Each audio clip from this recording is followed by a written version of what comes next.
વાંકાનેરના પંચાસર ગામેથી કુકડા કેન્દ્રમાં સંગ્રહ કરેલ 400 મણ ડુંગળીના જથ્થાની ચોરી કરનાર 3 શખ્સો ઝડપાયા.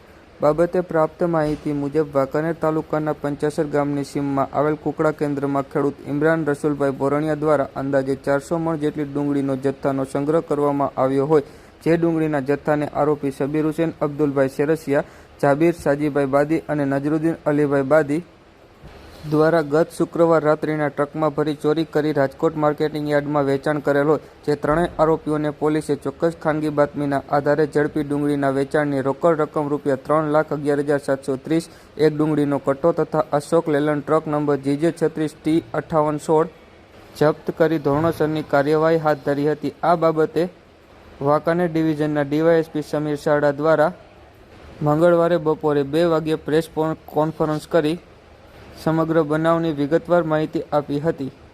વાંકાનેર શહેર વિસ્તારમાં પંચાસર ગામ છે. એના ગામની સીમમાં કુકડા કેન્દ્ર આવેલું છે, જે કુકડા કેન્દ્ર છે.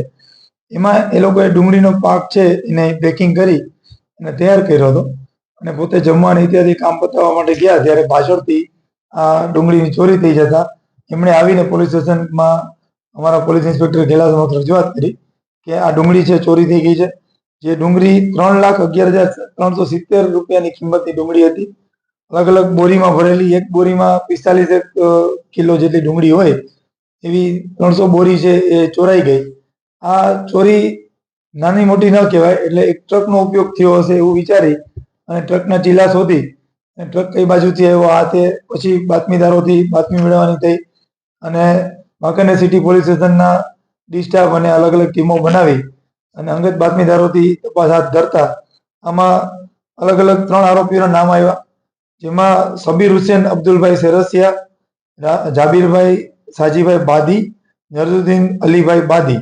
સબીર હુસેન જે એ ટ્રક લઈને આવે છે અને આ 2 જણા જે છે જાબીરભાઈ અને નજરુદ્દીનભાઈ, એમણે આ જગ્યા આઈડેન્ટિફાઈ કરી કે અહીંથી આ ચોરી થઈ શકે એમ છે અને એ લોકો ત્રણેય મદદગારી કરી અને ચોરી કરેલી અને ચોરી કરેલો માલ તાત્કાલિક રાજકોટ માર્કેટિંગ યાર્ડમાં વેચી દીધેલો અને રોકડા રૂપિયા પણ એના પોતે બિલિંગ કરીને લઈ લીધેલા હતા.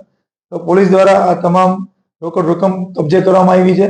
તેમજ આરોપી પાસેથી ફરિયાદીની એક ડુંગળીની બોરી પણ મળી આવી છે, એ પણ કબજે કરી છે અને આ કામે મુદ્દામાલમાં ટ્રક પણ કબજે કરવામાં આવેલો છે અને આરોપી જે માલ વેચીને આવ્યા છે ત્યાં સાક્ષીનો સંપર્ક કરતા એમની પાસે પણ થોડો ઘણો માલ પડ્યો હોવાની વકી છે. તો આ અંગેની તપાસ ચાલુમાં છે.